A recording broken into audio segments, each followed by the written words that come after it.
Former NBA player Dwyane Wade says he salutes actor and comedian Marlon Wayans after the comedian spoke out in support of his transgender son. Wayans recently spoke about his son Kai while promoting his new stand-up special, Good Grief Wade, whose own daughter is transgender, understands the gravity of this action and stands by Wayans.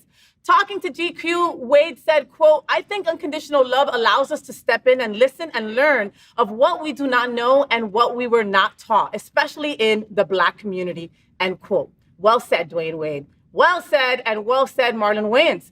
I couldn't agree with you more. What are we all talking about? We talked about this a few weeks ago on IHO. And you know, the point that I had mentioned was that, you know, I love when something like this happens to a Black or brown person, because all of a sudden it's put into the forefront and you listen. Mm-hmm. You know, yeah. Unfortunately, Black and brown folks, it's hard for us, you know, to come out to our families. It's hard for us to be gay in our community, you know. So when somebody with this much clout on this kind of a platform, right? Yeah. He's fucked. It's his kid. You know what I mean? You're forced to deal with your kid.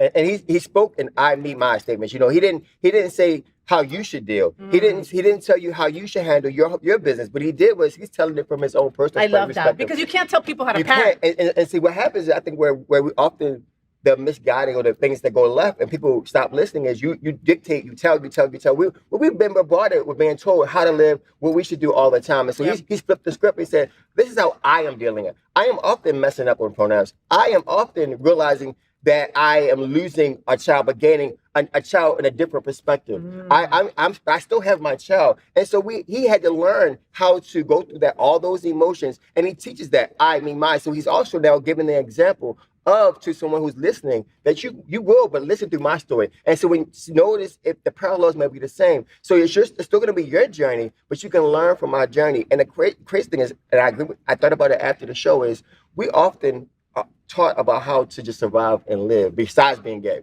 So our parents teach us about how to be a woman, you know, and maybe in your example, or how to be a Black man, how to survive. And then because they teach us all those things, they forget how to teach us how to just be wonderful in ourselves. How to be ourselves. And so Marlon is telling his child at his home, I love you, I believe in you, I want you to be the best you, regardless of what the world has to offer. I'm going to build you up so when you go outside, you can be safe. And I think unfortunately, our parents can narrow that focus on survival.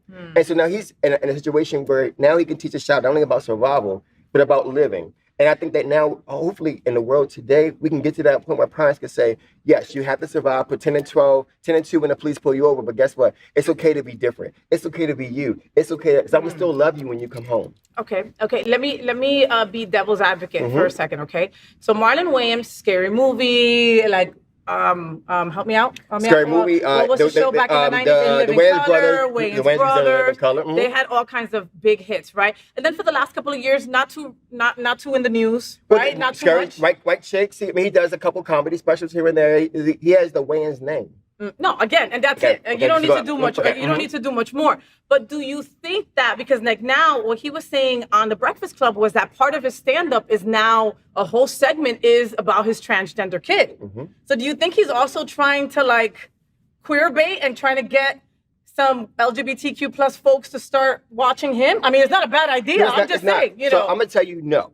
And the reason I think no is I think he still performs comedically. He was in a movie. He was attached to Jennifer Hudson for a minute, so he's still kind of relevant. I think if you just watch and investigate most comedy performers, they tell you their best stand-ups are real life. And so what he's saying is, you know what? I had to take this happening in my world and use it for my benefit. And not only am I using it for my benefit, but I'm also going to educate. And what better way to check all the boxes? Be a better human.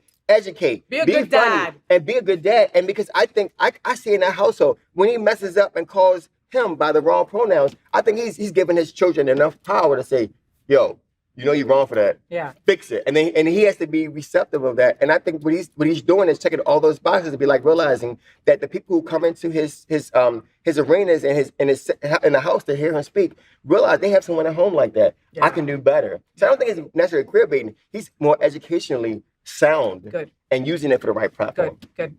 Well said. And yeah, for sure.